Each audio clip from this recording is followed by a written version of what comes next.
cómo las emociones promueven el aprendizaje.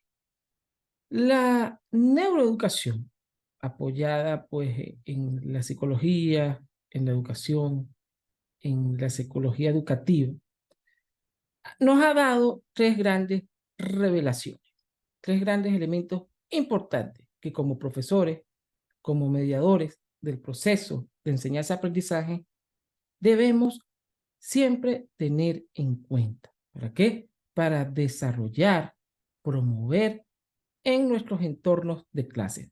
Y cuando hablo de entornos de clase, puede ser nuestras clases formales en las instituciones educativas, universitarias, extracurriculares, en línea o en cualquier gama de actividades desde el punto de vista de la formación de individuos, de niñas, de niños, adolescentes y de personas mayores. La neuroeducación interviene en todo este proceso y nos da esas herramientas. Número uno, plasticidad del cerebro. Nos dice la neuroeducación que un cerebro bien estimulado va a realizar actividades y va a aprender de una manera distinta, de una manera potencial. Es decir, va a potenciar al máximo esas habilidades, destrezas y actividades.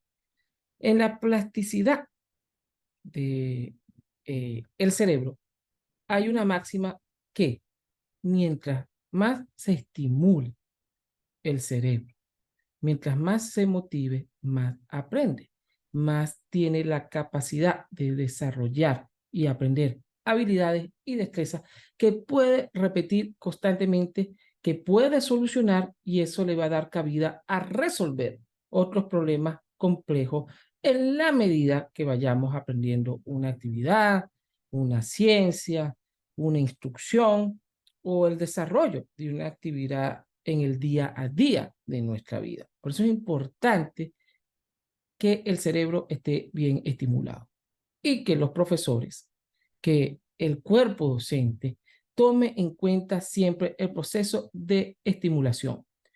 Hay una máxima, es decir, una constante que hay en las reglas de neuroeducación, en la ciencia de la neuroeducación, y es que el cerebro siempre está aprendiendo, inclusive a una avanzada edad.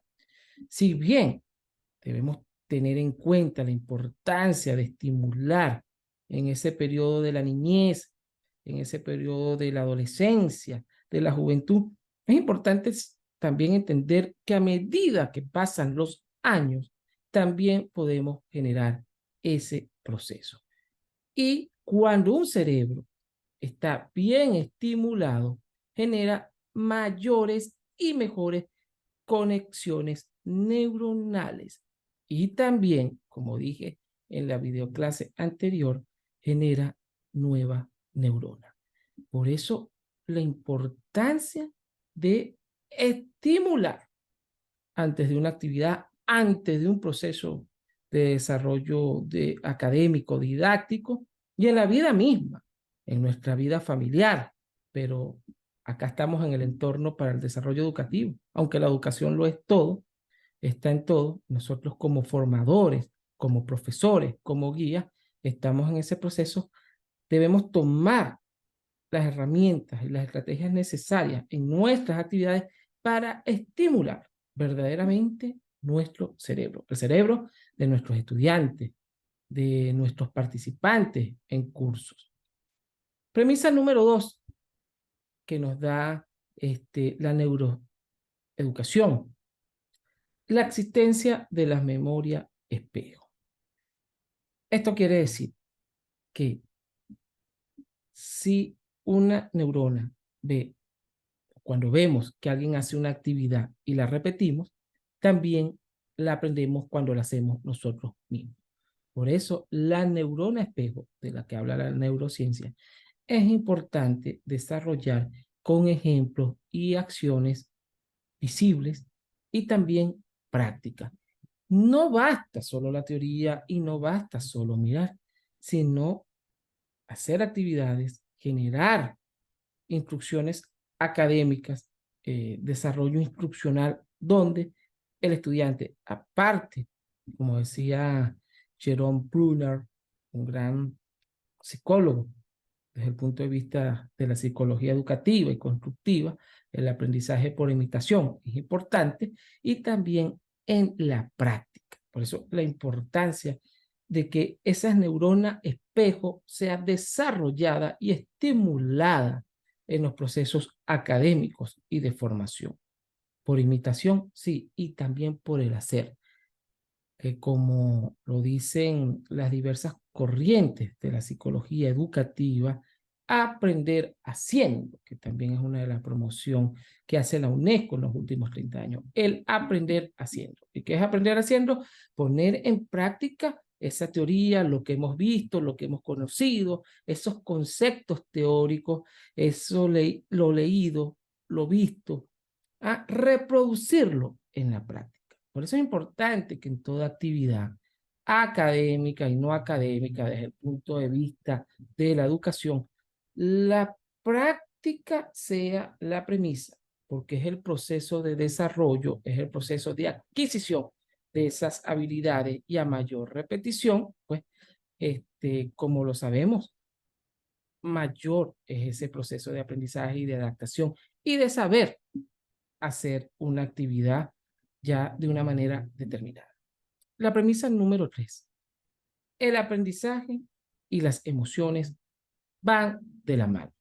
Desde el punto de vista de la teoría cognitiva de la educación, las emociones y la cognición, es decir, el conocimiento, van relacionados. Por eso es importante la formación y, por supuesto, la conciencia y educación de que nuestros estudiantes, de que nuestros participantes aprendan a discernir y conocer sus emociones.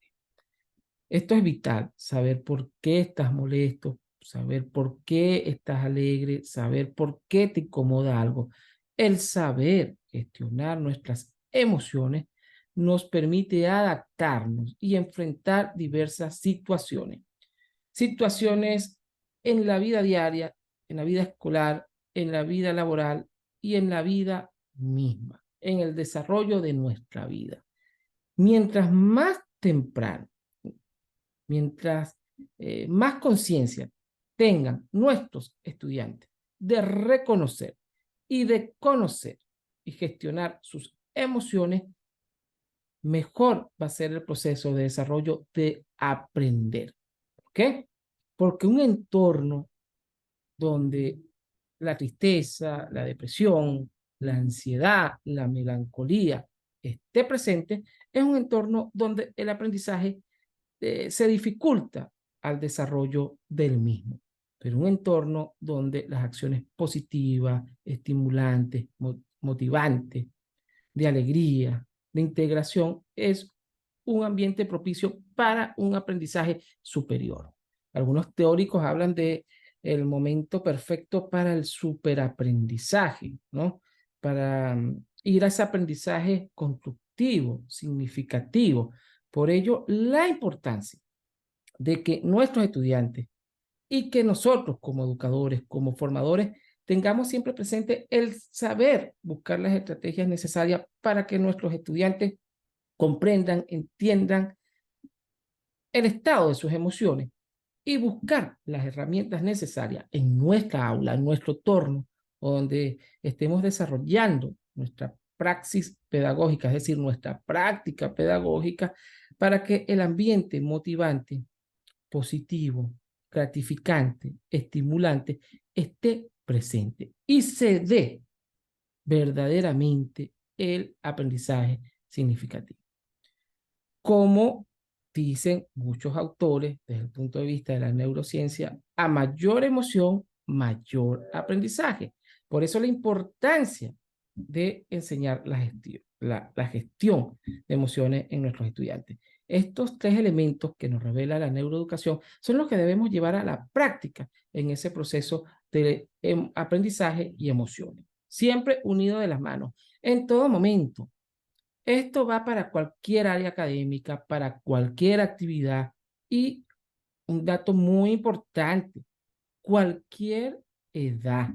Obviamente nos basamos en ese periodo de la primera infancia, de la niñez y de la adolescencia, pero también en el transcurso de nuestra vida. Muchos de ustedes que están viendo esta videoclase trabajan con distintas edades, con personas adultas. También vale para ellas mismas. Recordemos el primer elemento que acabo de explicar, que es la plasticidad del cerebro.